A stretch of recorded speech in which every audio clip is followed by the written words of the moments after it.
Bismillahirrahmanirrahim. Assalamualaikum warahmatullahi wabarakatuh. Alhamdulillahi rabbil alamin. Wabihi nasta'inu ala umurid dunya waddin. Wassalatu wassalamu ala rasulihil amin. Wa ala alihi wa ashabihi wa tabi'in. Qala Allah ta'ala fi kitabihil karim. Wa huwa asdaqul qailin. أعوذ بالله من الشيطان الرجيم بسم الله الرحمن الرحيم يا أيها الذين آمنوا اتقوا الله حق تقاته ولا تموتن إلا وأنتم مسلمون وقال أيضا في آية أخرى يا أيها الناس ضرب مثل فاستمعوا له إن الذين تدعون من دون الله لن يخلقوا ذبابا ولو اجتمعوا له وإن يسلبهم الذباب شيئا لا يستنقذوه منه ضعف الطالب والمطلوب فإن خير الحديث كتاب الله وخير الهدي هدي محمد صلى الله عليه وآله وسلم وشر الأمور محدثاتها وكل محدثة بدعة وكل بدعة ضلالة وكل ضلالة في النار. Hadirin jamaah salat subuh di hari Sabtu ini ya, di bulan Jumadil Akhir ya. Sebentar lagi masuk bulan Rajab ya. Muharram, Safar, Rabiul Awal, Rabiul Akhir, Jumadil Awal, Jumadil Akhir. Ya. Baiklah, pertama-tama marilah kita bersama-sama memanjatkan puja dan puji syukur kita hanya kepada Allah Subhanahu wa taala. Kita masih diberikan kenikmatan sehat baik lahir maupun batin. Kita masih diberikan nikmat sempat hingga saat ini, subuh pagi ini, hari Sabtu, diberikan keistiqomahan untuk bisa melaksanakan sholat fardu, sholat subuh berjamaah di Masjid Mujahidin yang tercinta ini. Puji syukur kepada Allah Subhanahu wa taala. Mudah-mudahan kita masih diberikan kenikmatan nikmat melaksanakan sholat subuh, zuhur, asar, maghrib, dan isya. Mudah-mudahan Allah Subhanahu wa taala memberikan kenikmatan kita melaksanakan ibadah dengan berjamaah. Mudah-mudahan Allah Subhanahu wa taala memberikan nikmat kepada kita, nikmat membaca Al-Qur'an, nikmat mentadabburi Al-Qur'an, nikmat mempelajari agama Islam dan kajian-kajian keislaman. Amin Allahumma amin. Kedua kalinya tidak lupa kita bersolawat kepada Rasulullah sallallahu alaihi wasallam dengan ucapan Allahumma salli ala Muhammad wa ala ali Muhammad.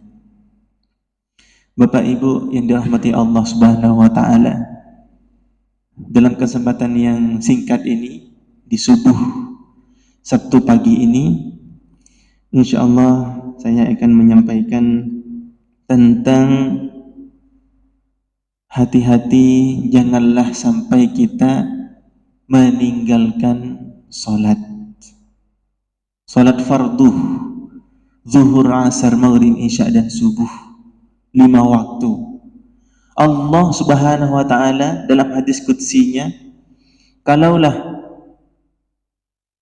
Rasulullah bersabda kemudian Allah berfirman, itu adalah hadis qudsi.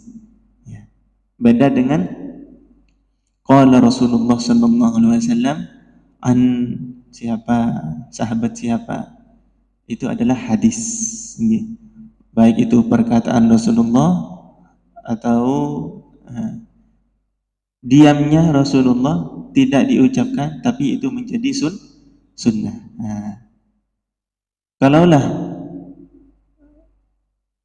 qala Rasulullah itu bersabda, kemudian qala Allah Ta'ala, kemudian Allah berfirman, itu tandanya hadis adalah hadis qudsi. Nah, yang mana Allah Subhanahu wa taala cinta terhadap seorang hamba, kepada seorang hamba di saat melaksanakan sholat fardu diikuti dengan sholat sunnah setelahnya ataupun qobliyah sebelumnya. Ya. Seperti subuh tadi, yang jelas ba'diyah tidak ada. Ya. Sama dengan sholat asar. Nah, ba'diyah asar tidak ada. Jadi adanya qobliyah subuh dan qobliyah asar. Yang pahalanya khairun minad dunya wa ma fiha. Kita yang melaksanakan 2 rakaat qobliyah salat sunnah sebelum salat fajar, sebelum salat subuh berjamaah, pahalanya lebih baik dari dunia beserta isinya. Kita ini paling kaya menurut Allah Subhanahu wa taala.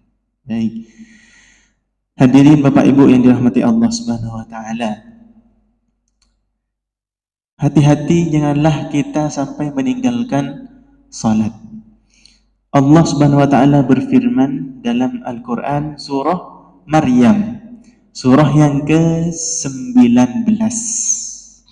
Surah Maryam. Unik di surah Maryam ini juz 16 setelah surah Thaha. Itu ayatnya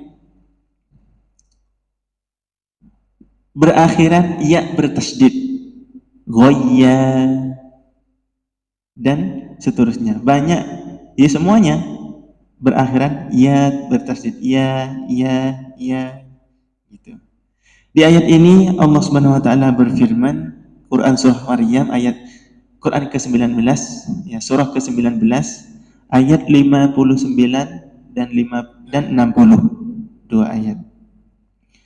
أعوذ بالله من الشيطان الرجيم بسم الله الرحمن الرحيم فخلف من بعدهم خلف أضاعوا الصلاة واتبعوا الشهوات فسوف يلقون غيا إلا من تاب وآمن وعمل صالحا فأولئك. Allah Subhanahu wa taala adha'us shalah, kata Allah, sungguh orang yang menyia-nyiakan salat, wattaba'u syahawat, dan memperturutkan hawa nafsu, fasawfa yalqawna ghayya, kata Allah, nanti dia akan ditempatkan di mana? Dasarnya neraka. Na'udzubillah, summa na'udzubillah. Kita mudah-mudahan dilindungi oleh Allah Subhanahu wa taala agar senantiasa kita sholat diusahakan selalu dalam tepat waktu, 5 waktu berjamaah di masjid. Tidak bisa berjamaah di masjid 5 waktu, 4 waktu, tidak apa-apa. Dengan alasan atau halangan yang memang betul-betul tidak bisa. Selagi masih bisa ada kesempatan, ada waktu, bisa izin sejenak untuk bisa sholat 5 waktu di masjid secara berjamaah, harus seperti itu bagi kaum muslimin, bapak-bapak. Meninggalkan salat adha'us shalah, kata Allah, menyia-nyiakan salat. Wattaba'us syahawat, dan memperturutkan hawa nafsu. Imam Ibnu Abbas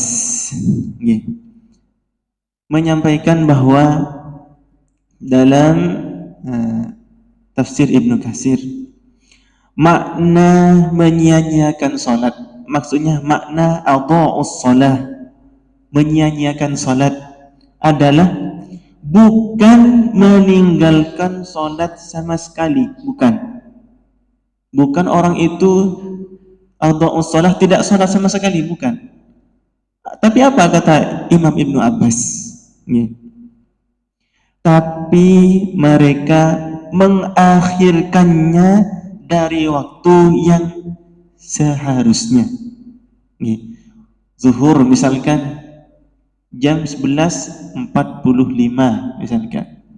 Asar jam 15 lebih 7 menit misalkan. Dia sholat zuhur bukan di awal waktu, tapi mengakhirkannya dengan sengaja. Nanti saja sebelum asar, mepet-mepet asar. Begitu juga sholat asar, hampir tidak mau sholat asar kalau tidak hampir maghrib. Na'udzubillah, summa na'udzubillah. Tidak harus seperti itu. Sholat maghrib waktunya ini sedikit, sedikit saja, kurang lebih 1 jam atau kurang lebihnya, mepet. Tidak sholat maghrib kalau tidak sebelum isya, tidak sholat isya kalau tidak hampir subuh, ya kalau bangun. Lebih baik sholat itu fi awali waktiha, di awal waktunya. Zuhur tadi, sholat zuhur di awal waktu, setelah azan langsung bersegera ke masjid. Hadirin Bapak Ibu yang dirahmati Allah Subhanahu wa taala. Jadi maknanya orang yang meninggalkan, yang menyia-nyiakan sholat bukan tidak sholat sama sekali, tapi sengaja mengakhirkan waktunya dari waktu yang seharusnya. Kemudian Imam Tabi'in namanya Sa'id bin Musayyab. Siapa namanya? Sa'id bin Musayyab, seorang tabi'in, masa setelah sahabat. Barang siapa yang meninggal atau wafat, mati dalam keadaan selalu dalam hidupnya mengakhirkan sholatnya, menyia-nyiakan waktu yang seharusnya, di awal waktunya tidak pernah, dan tidak bertaubat kepada Allah Subhanahu wa taala, Allah menjanjikan baginya ghayyah tadi, fa khalafa min ba'dihim khalfun adha'us shalah wattaba'us syahawat fasawfa yalqawna ghayya. Allah menjanjikan baginya ghayya, artinya menurut Imam Sa'id bin Musayyab tadi, lembah di neraka jahanam yang sangat dalam dasarnya. Ancaman bagi orang yang selalu sholat di akhir waktu, apalagi yang tidak sholat, na'udzubillah. Bagaimana nasibnya nanti di akhirat, ya. Kita yang telah mengetahui seperti ini, kita belajar kata ulama yang disampaikan seperti ini. Firman Allah menyatakan bagi orang yang menyia-nyiakan sholatnya, Allah ancam mereka nanti di neraka paling dasar, ditaruh lembah yang paling dasar. Kemudian Allah Subhanahu wa taala berfirman, kita insyaallah hafal Quran surah Al-Ma'un. Awalnya apa? Al-Ma'un, ara'aital ladzina. Coba bersama-sama mulai dari a'udzu, basmalah. A'udzu billahi minasy syaithanir rajim. Bismillahirrahmanirrahim. Ara'aital ladzi yukadzibu bid-din. Terus فَذَلِكَ الَّذِي يَدُعُّ الْيَتِيمَ. Terus وَلَا يَحُضُّ عَلَى طَعَامِ الْمِسْكِينِ فَوَيْلٌ لِلْمُصَلِّينَ الَّذِينَ هُمْ عَنْ صَلَاتِهِمْ سَاهُونَ alladzina hum yura'una wa yamna'una al-ma'un. Di ayat keempat dan kelima, ya. Fawailul lil musallin. Nah, ini. Tadi orang yang sholat tapi disia-siakan waktunya, mengakhirkan waktunya. Allah ini ngasih kabar lagi, ancaman, berupa ancaman bagi orang yang sholat, bukan orang tidak sholat, kepada orang yang sholat. Fawailul lil musallin, celakalah bagi orang yang sholat. Tapi yang bagaimana? Alladzina hum an sholatihim sahun, adalah orang yang lupa akan sholatnya, lalai, lupa. Menurut tadi Sa'id bin Musayyab, ulama tabi'in, adalah lalai dan meremehkan sholat. Lupa itu tadi sahun, artinya sahun. Alladzina hum an sholatihim sahun, yaitu orang yang lupa, sahun. Makanya ada sholat sujud sahwi, ya, itu bagi yang lupa kurang satu rakaat atau lebih satu rakaat, atau di saat tahiyat awal tidak tahiyat awal. Nah, nanti ada sudahnya sujud sahwi. Sahun artinya lupa. Orang yang lupa akan sholatnya. Nah, kita tahu di zaman yang modern ini, insya Allah yang namanya speaker ini sudah jreng semua, udah jarak tempuhnya suara itu berkilometer, dari Masjid Mujahidin ini mungkin ke POM di situ nyampe kira-kira Dulu kita tahu belum ada teknologi seperti ini di zaman Rasulullah dan tabi'in, sahabat. Belum ada speaker, pengeras suara belum ada.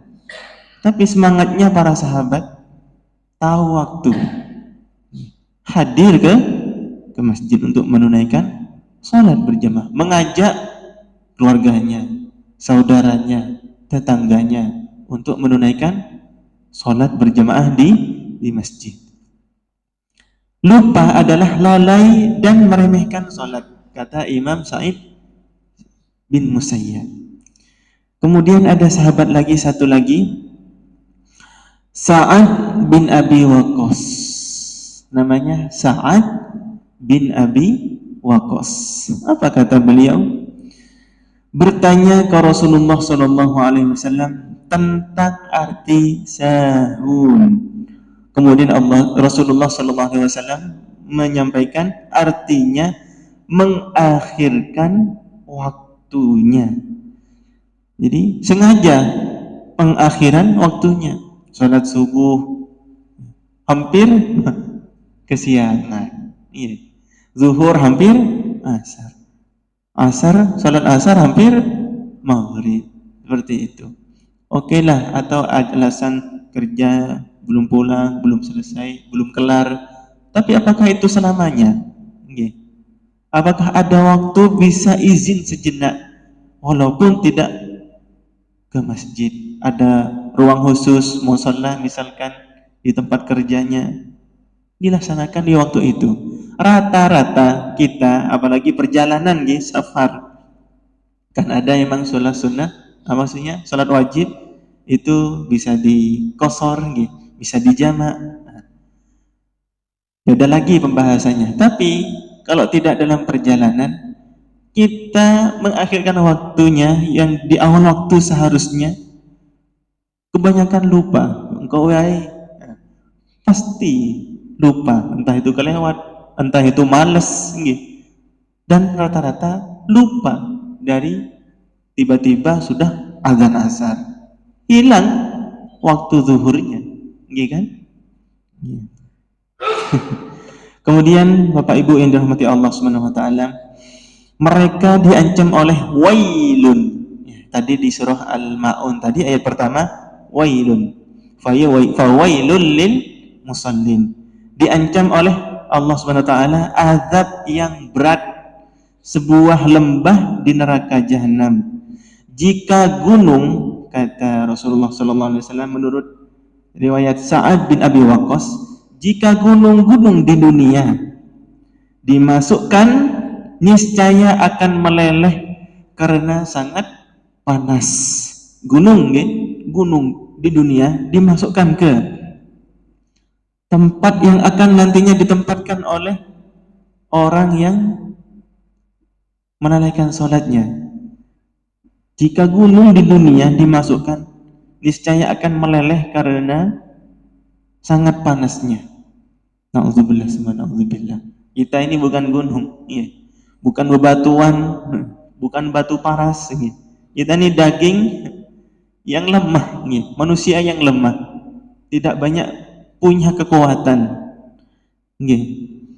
Kata Nabi sallallahu alaihi wasallam, qala Rasulullah sallallahu alaihi wasallam, inna awwala ma yuhasabu bihil 'abdu yaumal qiyamati salatuhu fa in saluhat faqad aflaha wa anjaha wa in fasadat faqad khaba wa khasira.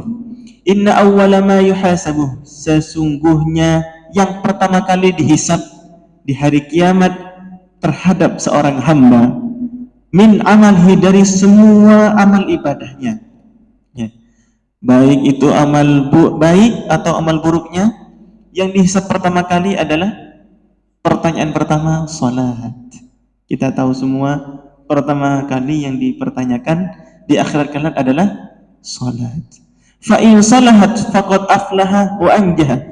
Jikalau salat seseorang itu baik, faqad aflaha wa anjaha, dia sungguh akan mendapatkan aflaha, keberhasilan, kemenangan. Faqad aflaha, dia sungguh mendapatkan kemenangan pertama. Wa anjaha, dan dia mendapatkan keberhasilan, suksesan.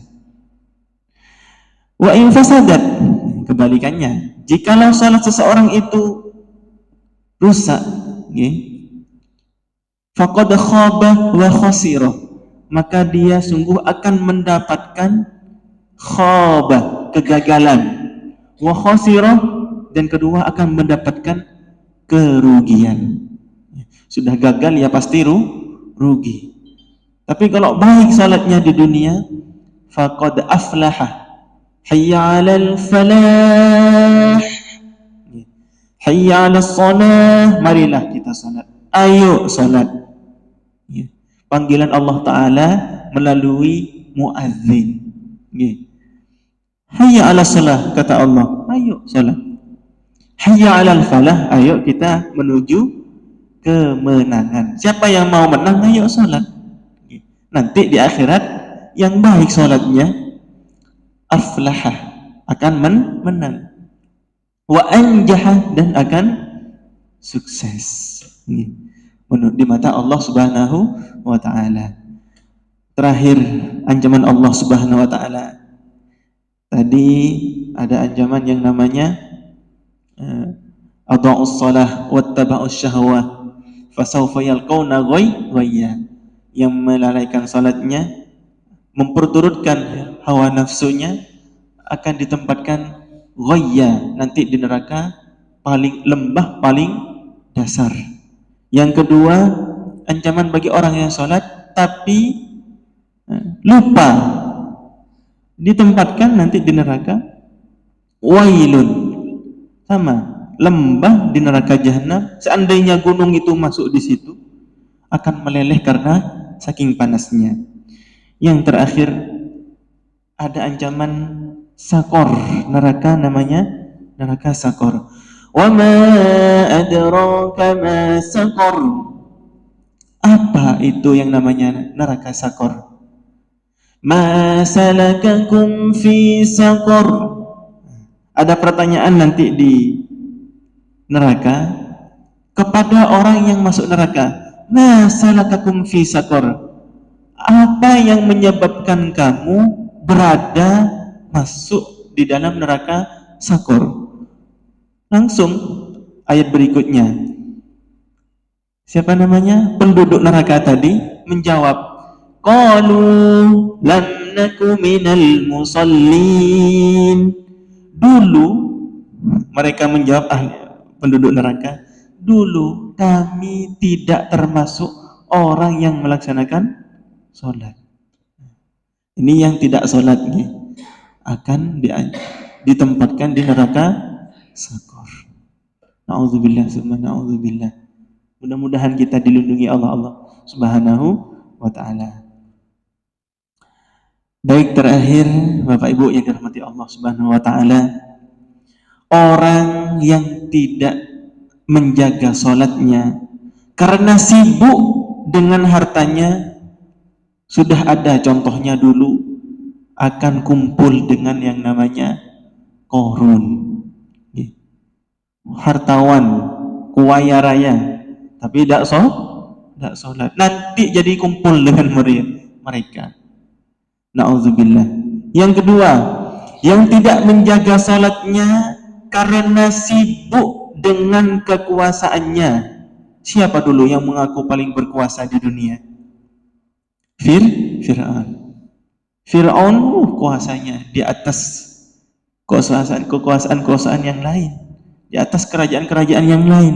Bahkan mereka mengaku dirinya Tuhan, tidak pernah sakit, sombong.